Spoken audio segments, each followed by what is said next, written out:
ही घटना आहे अनिलची. अनिल तानाजी लोखंडे, वय वर्ष 50 असे आहे. झोपेतच नवऱ्याला क्रूरपणे संपवलं.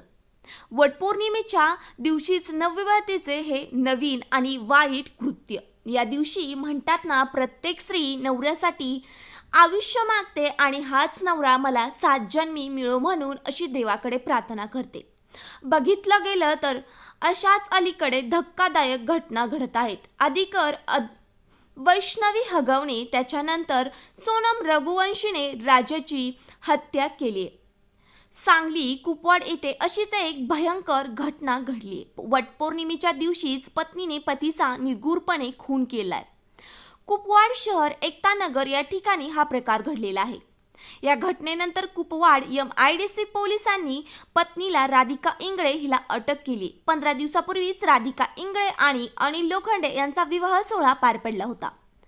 लग्नानंतर काही दिवसानंतर अनिल लोखंडे राधिका इंगळे यांच्यामध्ये काही कारणास्तवरून भांडण झालं होतं. याच भांडणाचा राग राधिकाच्या मनात होता. यातूनच राधिकानं वटपौर्णिमेच्या रात्री झोपेत असल्याच्या पतीच्या डोक्यात कुऱ्हाडीने सपासप वार करून खून केला आहे. अनिल लोखंडे यांची पहिली पत्नी मयत झाल्याने 17 मे रोजी अनिल लोखंडे यांचा विवाह राधिका इंगळे यांच्यासोबत दुसरं लग्न पार पडलं होतं. पतीच्या हत्येच्या प्रकरणी राधिका इंगळे हिला कुपवाड MIDC पोलिसांनी अटक केली आहे. अधिक तपास पोलीस करीत आहेत. अशा भयंकर घटना समाजात घडत आहेत. या घटनांना वाईट वळण भेटत आहे. कुठेतरी हे सगळं थांबायला हवं. तुम्ही अजूनही आपल्या यूट्यूब चॅनलला सबस्क्राईब केले नसेल तर शेजारील बेल आयकॉनवरती टच करून आपल्या यूट्यूब चॅनलला सबस्क्राईब करून घ्या. तुम्हाला सर्वात आधी नोटिफिकेशन नक्कीच भेटून जाईल.